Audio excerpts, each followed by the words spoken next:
Hello, and welcome back to another edition of Carrie's Gardening Channel.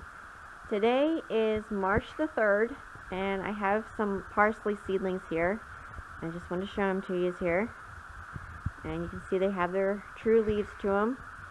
How I will feed these, I give them a 1/4 teaspoon. I take a 1/4 teaspoon of Miracle-Gro water-soluble all-purpose plant food, and I mix it with a gallon of water, and I feed them once a week with it. And I never feed a dry plant because I don't want to burn the root system on them. Now, there are organic foods out there that you can feed these with. I'm not too familiar with using them indoors, so I just use the Miracle-Gro indoors. But I will throw that out there that there are some organic ones available.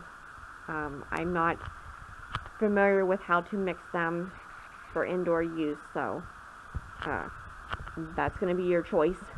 But I just wanted to give you an update on these and show you how they're doing. Oops, there's a tomato leaf, sorry. So if you like my video, please like, comment, subscribe. If you have any questions, you can leave them below and I'll try and answer them for you. Please don't forget to hit that little notification button. That'll tell you when I put a new video on. Thank you for watching. I hope you have a nice day. Bye.